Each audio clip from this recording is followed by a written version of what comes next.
تہجد کا وقت کب سے کب تک ہے؟ کیا تہجد فجر کی سنت سے پہلے کبھی بھی پڑھ سکتے ہیں یا اس کا کوئی بھی وقت فکس ہے؟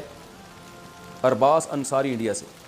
دیکھیں عشاء کے بعد تہجد کسی بھی وقت پڑھی جا سکتی ہے، لیکن سب سے زیادہ فضیلت والا وقت رات کا آخری تہائی حصہ ہے.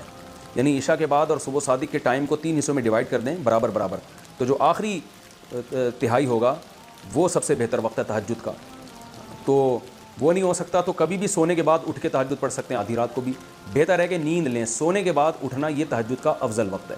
اور اس کی بھی توفیق نہیں ملتی تو سونے سے پہلے بھی پڑھی جا سکتی ہے، لیکن سب سے افضل ہے آخری حصہ. پھر چلو آخری میں نہیں پڑھتے لیکن تھوڑی نیند لینے کے بعد اٹھ کے پڑھ لیتے ہیں، یہ بھی غنیمت ہے. یہ بھی نہیں ہوتا چلو عشاء کے بعد پڑھ لو. رات کے آخری حصے میں تہجد پڑھیں یا دعا کریں. رات کے آخری حصے میں تہجد کی نماز پڑھنا سب سے افضل بتایا گیا ہے. تو اگر فجر کی نماز سے 1 گھنٹہ پہلے تہجد کی نماز شروع کی جائے، پھر کچھ دیر تک درود شریف پڑھنے کے بعد دعا کی جائے، تو کیا یہ نماز پڑھنے اور دعا کی قبولیت کے لیے بہترین وقت ہوگا؟ اقصیٰ حبیب انڈیا سے. جی سب سے بہترین وقت رات کا آخری حصہ ہی ہے، تہجد کا بھی اور دعا کا بھی. تہجد کا تو ہے قرآن میں جگہ جگہ ثابت ہے، نبی صلی اللہ علیہ وسلم کا اپنا معمول بھی ہے کہ عام طور پر آپ رات کے آخری حصے میں نماز پڑھتے تھے. اور دعا کے لیے بھی حدیث میں آتا ہے کہ اللہ تعالیٰ رات کے آخری حصے میں آسمان دنیا کی طرف آ کے صدائیں لگاتے ہیں، حل من مستغفر اغفر لہ، کوئی ہے مجھ سے گناہوں سے توبہ کرنے والا میں اس کے گناہوں کو معاف کروں. حل من مسترزق ارزق لہ، کوئی ہے روزی طلب کرنے والا کہ میں اس کو روزی دوں. تو اس لیے آپ اگر یہ معمول بنائیں تو بہت اچھا معمول ہے. کچھ وقت تہجد میں گزاریں اور پھر باقی وقت دعا میں گزاریں. تہجد کی نماز سنت ہے یا نفل؟ تہجد کی نماز سنت ہے یا نفل؟ صادق رفیق انڈیا سے. دیکھیں یہ سنت یا نفل یہ ٹرمز ہیں، اصطلاحات ہیں جو ایک دوسرے کے معنی میں بھی استعمال ہوتی ہیں. نفل کہتے ہیں اضافی نماز جو فرض نہ ہو، اس لحاظ سے تو تہجد نفل نماز ہے.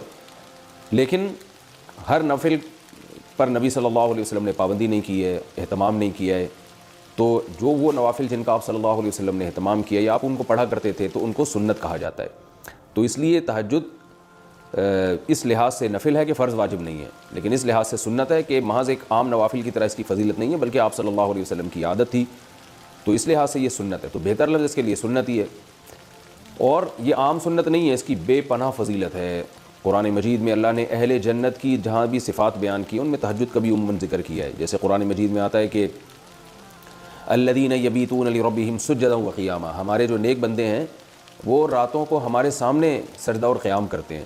اور سورہ سجدہ میں اللہ تعالیٰ کے ارشاد ہے تتجافى جنوبهم عن المضاجع يدعون ربهم خوفا وطمعا، کہ ہمارے نیک لوگوں کے پہلو رات کو بستروں سے جدا ہو جاتے ہیں اور اپنے رب کو پکارتے ہیں خوف اور امید سے. تو یہ ساری چیزیں ہیں. نبی صلی اللہ علیہ وسلم نے ایک صحابی کے بارے میں فرمایا کہ فلاں کتنا ہی اچھا ہے، کاش وہ تہجد پڑھ لیتا. تو اس طرح کی روایات ہیں. تو آپ صلی اللہ علیہ وسلم نے عبداللہ بن عمر کے بارے میں فرمایا، ان کو وصیت کی، ان کے بارے میں صحابی سے فرمایا کہ یہ تہجد کا اہتمام کریں تو کیا ہی خوب ہے. عبداللہ بن عمر فرماتے ہیں اس کے بعد سے میں نے کبھی تہجد نہیں چھوڑی ہے. تو ایسی بہت ساری روایات ملتی ہیں. سورہ مزمل کا پورا دوسرا رکوع ہے ہی تہجد سے متعلق. ان ربک یعلم انک تقوم ادنی من ثلثی اللیل ونصفہ وثلثہ وطائفۃ من الذین معک واللہ یقدر اللیل والنہار، کہ آپ پوری رات تہجد نہیں پڑھ سکتے. آپ کو دن میں یعنی آپ کے جو ساتھی ہیں ان کو مزاربت بھی کرنی ہے، دنیا کے معاملات بھی نمٹانے ہیں، دن میں بعض دفعہ جہاد بھی کرنا ہے. تو آپ رات کا کچھ حصہ اٹھ جائیے، آپ بھی اور آپ کے ساتھی بھی. تو بہت ہی اہتمام ہے. اور فقرؤوا ما تیسر منہ، اور اس میں جتنی تلاوت ممکن ہو آپ اللہ کے سامنے کھڑے ہوں اور قرآن کی تلاوت کیجیے. تو یہ اتنی ساری احادیث، اتنی ساری روایات سے علماء کہتے ہیں کہ بہت زیادہ محرومی کا باعث ہے یہ عمل کہ ایک آدمی تہجد نہ پڑھتا ہو.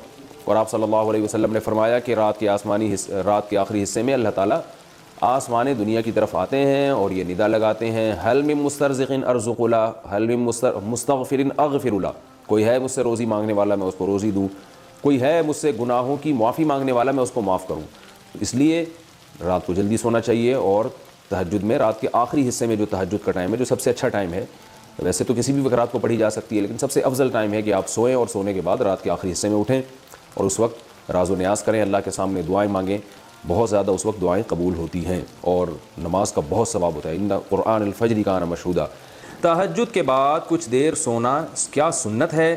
راشد صاحب لاہور سے پوچھتے ہیں جب ہم تہجد کے لیے اٹھتے ہیں اور تہجد کے بعد تھوڑی دیر کے لیے لیٹ جاتے ہیں تو لیٹ جانا سنت ہے یا سو جانا سنت ہے، اور یہ سنت ہے یا نہیں، اس بارے میں رہنمائی فرمائیں. جی ہاں بھائی سنت ہے. رسول اللہ صلی اللہ علیہ وسلم تہجد کی نماز کے بعد کچھ دیر ہلکی نیند لیا کرتے تھے، کیونکہ وہ وقت تھوڑا سا ہی ہوتا ہے تو تھوڑی دیر آپ سویا کرتے تھے. جب حضرت بلال اذان کہتے تھے فجر کا وقت داخل ہوتا تھا تو نماز سے تھوڑی دیر پہلے آپ آرام فرمایا کرتے تھے.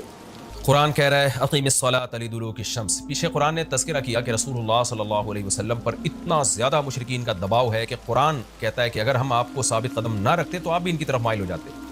ظاہر ایک بہت سخت دباؤ اور جبر ہے آپ کے اوپر, تو ایسے موقع پہ ایسا کام کرنے کی ضرورت ہے جس سے آپ کو ثابت قدمی ملے اور اللہ کا قرب حاصل ہو. تو اس کا سب سے بہترین طریقہ قرآن کہتا ہے نماز. یعنی اے نبی صلی اللہ علیہ وسلم آپ نماز کو مضبوطی سے تھامیے تاکہ آپ کو ثابت قدمی ملے, آپ کو اللہ کا قرب ملے. کیونکہ جس اللہ کے لیے کام کیا جا رہا ہے نا, جب تک اس اللہ سے رشتہ مضبوط نہیں ہوگا تو اس کام میں آپ ثابت قدم نہیں رہ سکتے. اور اللہ سے رشتہ مضبوط کرنے کا سب سے بڑا ذریعہ نماز ہے. اس لیے قرآن کہتا ہے اقیم الصلاۃ, آپ نماز قائم کیجئے لدلوک الشمس, سورج کے ڈھلنے کے وقت. سورج کب ڈھلتا ہے؟ جب بالکل بلندی پہ جا کے ڈھلنا شروع ہوتا ہے تو ظہر کا وقت شروع ہوتا ہے. الی غسق اللیل, رات کے اندھیروں تک. یعنی اس میں 4 نمازیں آ گئیں. سورج جب ڈھلتا ہے نا, بالکل بلندی پر ہوتا ہے, تھوڑا سا ڈھلتا ہے ظہر کا وقت, مزید ڈھلان پیدا ہوتی ہے عصر کا وقت, مزید ڈھلتا ہے مغرب کا وقت, اور پھر الی غسق اللیل, سورج تو غائب ہو جاتا ہے مغرب کے بعد, پھر رات کے اندھیرے میں یعنی عشاء کا وقت. وقرآن الفجر, اور فجر کے وقت میں, فجر کی تلاوت کے وقت میں. تو قرآن میں اشارہ کر دیا کہ اصل تلاوت کا وقت ہے ہی فجر کا. آج بعض اماموں کو ہم نے دیکھا ہے فجر میں بڑی مختصر تلاوت کرتے ہیں, یہ بالکل غلط ہے. سنت ہے فجر میں طوال مفصل, یعنی سورہ حجرات سے لے کے سورہ بروج تک کی جو لمبی لمبی صورتیں ہیں ان کو تلاوت کیا جائے. تو فجر کے قرآن کے وقت بھی آپ نماز قائم کیجئے. ان قرآن الفجر, بے شک فجر کا جو قرآن ہے, فجر میں جو تلاوت ہے, کانا مشہودا, اس میں حاضر ہوتے ہیں. کون حاضر ہوتے ہیں؟ حدیث سے پتہ چلتا ہے فرشتے. فجر کا وقت اتنا مبارک وقت ہے جب اس میں امام صاحب قرات کرتے ہیں اور لوگ ہاتھ باندھ کے پیچھے امام کی قرات سنتے ہیں. ایک خاص سکینت نازل ہوتی ہے اللہ کی طرف سے, اور فرشتے بھی اس تلاوت میں نازل ہوتے ہیں. صحیح حدیث سے یہ بات ثابت ہے کہ فرشتے جو تبدیل ہوتے ہیں نا, ان کے آنے جانے کا وقت اور فجر اور عصر میں ہے. وہ جو فجر میں فرشتے آتے ہیں انسان کی حفاظت کے لیے, لہو معقبات من بین یدیہ ومن خلفہ یحفظونہ من امر اللہ. بہت ساری مخلوق اس کائنات میں ایسی ہے جہاں تک سائنس نہیں پہنچی, اور ہو سکتا ہے قیامت تک پہنچ ہی نہ سکے. وہ انسان کی عقل سے بالاتر ہے وہ مخلوق, اور یہ بھی ممکن ہے پہنچ جائے سائنس ترقی کر کے. وہ مخلوق انسان کو نقصان پہنچانے کی کوشش کرتی ہے. تو اس مخلوق سے بچانے کے لیے, جن میں جنات ہیں سر فہرست, ان سے بچانے کے لیے اللہ نے فرشتوں کا انتظام کیا ہے. تو حدیث میں آتا ہے صبح و شام, قرآن سے بھی یہ بات ثابت ہے, صبح و شام فرشتوں کی باریاں چینج ہوتی ہیں اور وہ ہماری حفاظت کے لیے اللہ کی طرف سے متعین ہوتے ہیں. تو ان کی جو حاضری ہے ان فرشتوں کی, وہ فجر کے وقت میں ہوتی ہے. اور یہ بھی حدیث سے ثابت ہے کہ بہت سے فرشتے صرف تلاوت سننے کے لیے زمین پہ اترتے ہیں. تہجد کے بارے میں حدیث میں آتا ہے کہ جب کوئی شخص تہجد میں قرآن کی تلاوت کرتا ہے تو فرشتے آنا شروع ہوتے ہیں اور اس کے جو ہے نا لبوں پہ اپنے منہ کو رکھ لیتے ہیں اس کی تلاوت کو چکھنے کے لیے. اتنا فرشتوں کو لطف محسوس ہوتا ہے تہجد کی تلاوت میں. اور پھر وہ تانتا بناتے بناتے جو ہے نا ایک دوسرے پہ سوار ہوتے ہوتے آسمان کی بلندیوں تک پہنچ جاتے ہیں. تو فجر کی نماز میں بھی یہ فضیلت ہے. تو آگے اللہ فرماتے ہیں کہ اللہ نے فجر کی نماز کی فضیلت کو بیان کیا. آگے اللہ فرماتے ہیں وَمِنَ اللَّيْلِ, یہ تو 5 نمازیں ہو گئیں, یہ تو ساری امت پہ فرض ہیں, لیکن رات کے کچھ حصے میں فَتَہَجَّدْ بِهِ کا مطلب اس حصے میں آپ نے تہجد پڑھنی ہے. نافلۃ لک, اے محمد صلی اللہ علیہ وسلم, یہ آپ کے لیے اضافہ ہے. کیا مطلب؟ یا تو نبی صلی اللہ علیہ وسلم پہ 6 نمازیں فرض تھیں, یعنی 5 فرض کے علاوہ تہجد بھی فرض تھی.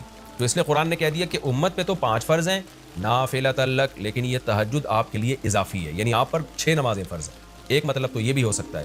اور جو علماء اس کے قائل ہیں کہ نہیں نبی پر تہجد فرض نہیں تھی, تو ان کے نزدیک اس آیت کی تفسیر یہ ہوگی کہ یہ آپ کے لیے ایک اضافہ ہے اللہ کے قرب حاصل کرنے کا. یعنی 5 نمازیں تو پڑھنی ہی پڑھنی ہے, لیکن آپ اللہ کے قرب کے لیے ایک اضافی چیز بھی آپ کو دی جا رہی ہے تاکہ آپ کے درجات اور زیادہ بلند ہو. تو ایسی صورت میں یہ صرف نبی کے ساتھ خاص نہیں ہے, کیونکہ خطاب نبی سے چل رہا ہے, اس لیے اللہ نے کہہ دیا آپ کے لیے اضافہ, ورنہ حقیقت میں پوری امت کے لیے یہ اضافہ ہے.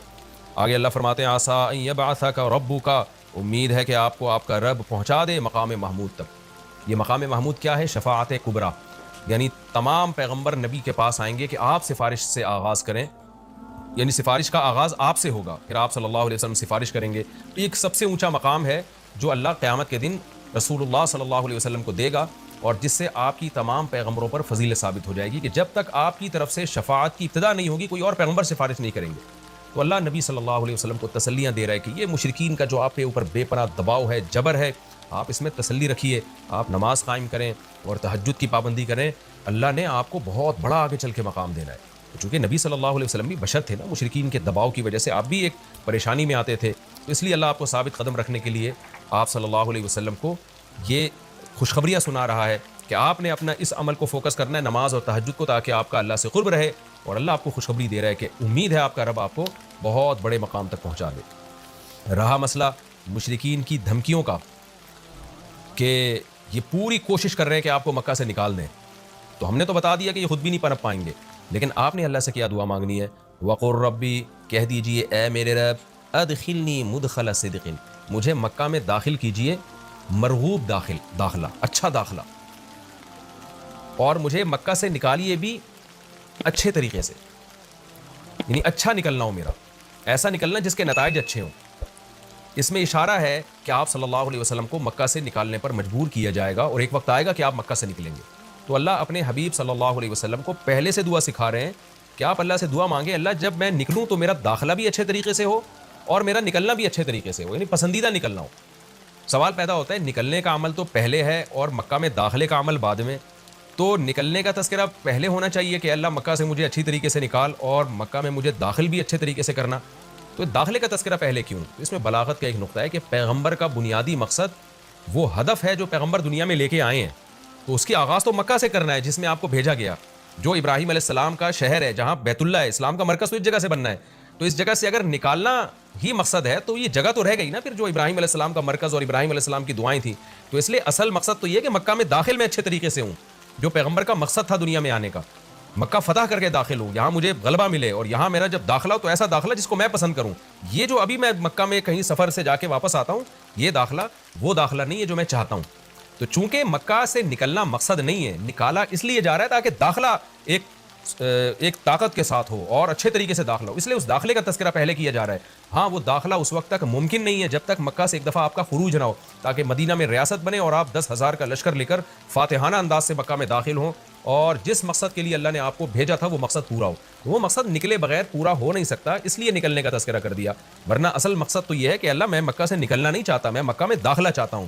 داخلہ ایسا ہونا چاہیے مدخل صدق، سچا مرغوب داخلہ ہونا چاہیے۔ چنانچہ اللہ نے آپ کی دعا قبول کی، اور جب نبی مکہ میں داخل ہوئے ہیں نکلنے کے بعد، تو کیسا بہترین آپ نے کا داخلہ ہوا کہ 10,000 کا لشکر لے کر آپ گئے، اور مشرکین مکہ آپ سے معافی کی بھیک مانگ رہے تھے۔ تو یہ مکی آیتیں اس وقت تو ظلم کے پہاڑ توڑے جا رہے تھے، لیکن پیغمبر سے اس طرح کی دعائیں کروائی جا رہی تھیں، وَأَخْرِجْنِي مُخْرَجَ صِدْقٍ، اور اللہ مرغوب نکلنا ہو، یعنی جب میں نکلوں تو بھی میرا اچھا ٹھکانہ ہو۔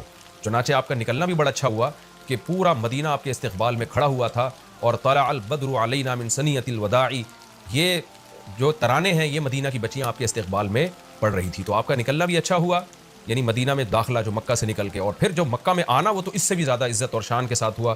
وَاجْعَلْ لِي مِن لَّدُنْكَ سُلْطَانًا نَصِيرًا، اور اللہ تو بنا دے میرے لیے اپنے پاس سے زبردست طاقت جس میں میری مدد ہو، غلبہ دے دے مجھے مشرکین پر۔ یہ بھی مستقبل کی دعا ہے جو ان حالات میں نبی سے منگوائی جا رہی ہے، اور اللہ نے آپ کی ساری دعاؤں کو قبول کیا، سلطان نصیر بھی دے دیا آپ کو، غلبہ بھی دے دیا مکہ پہ، ایسا غلبہ جس میں اللہ کی مدد تھی، اور وہ کمزور غلبہ نہیں تھا، طاقتور غلبے کو سلطان کہا جاتا ہے۔ اور مدینہ میں جانا بھی آپ کا پسندیدہ ہوا، اور مکہ میں آنا بھی آپ کا پسندیدہ ہوا۔